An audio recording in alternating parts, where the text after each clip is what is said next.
Docteur, pouvez-vous nous parler de l'insuffisance rénale?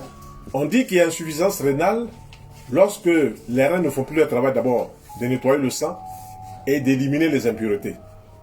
Mais cela est lié à une très mauvaise hygiène de vie où on a constaté que ces personnes ne boivent même pas 1 litre et demi d'eau par jour.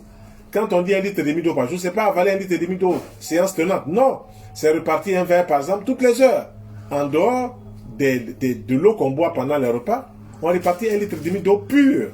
On prend une eau peu minéralisée et on en boit un verre par exemple toutes les heures ou toutes les 2 heures. On arrive en fin de journée à 18 heures pour avoir, on a avalé à peu près 1 litre et demi d'eau. Maintenant, si on commence à boire de l'eau, c'est sûr qu'on ne va pas trop fatiguer les reins.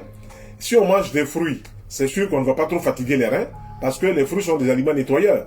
Ils vont aider même les reins avec le néphron, les filtres, à filtrer tout ce qui doit être filtré pour que rapidement les reins fassent leur travail. Si on mange suffisamment de légumes avant même de manger des aliments lourds, on protège toujours la circulation, donc on protège les reins. C'est un ensemble. Et on ne peut pas dire qu'on va s'occuper seulement des reins en laissant les autres parties du corps. Non, ce sont des organes qui éliminent. Les intestins éliminent, les reins éliminent, les poumons éliminent, la peau élimine et puis le vagin chez la femme. Nous, on appelle ça IRPPV. Donc, ces 5 organes éliminateurs, 4 inhérents à l'homme et à la femme, puis un 5e chez la femme, sont là pour évacuer les impuretés. Mais il faut donner à ces organes-là les moyens d'éliminer toutes les impuretés qui s'installent progressivement, lentement et de manière insidieuse dans la vie de monsieur tout le monde.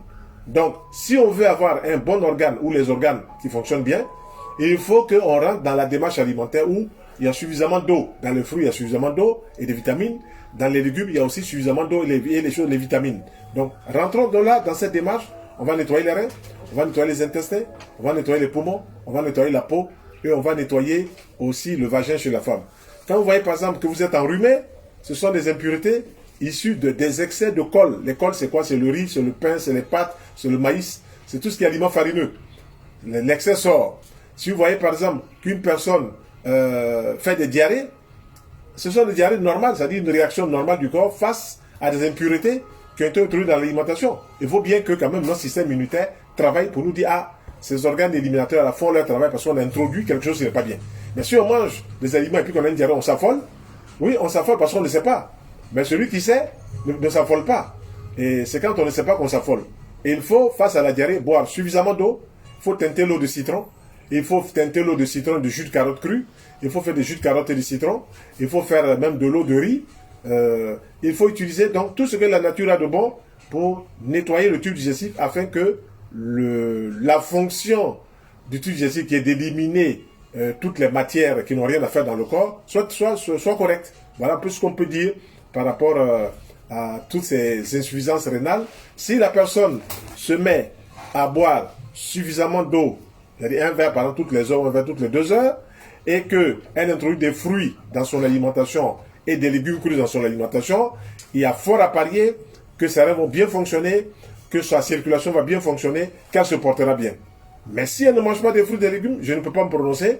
Il y a des plantes pour les reins. Il y a le busserole, il y a le bruyère, il y a le chien-dent, il y a le pissenlit. Ce sont des bonnes plantes qu'on connaît pour les reins. Mais il ne faut pas oublier que quel que soit le père de la maladie, un mauvais régime alimentaire enfuit la mère. Donc il faut toujours se référer à une alimentation et c'est comme ça que le naturothérapeute travaille, toujours l'hygiène alimentaire pour nettoyer avant même de proposer une thérapeutique végétale telle que les plantes, etc., etc.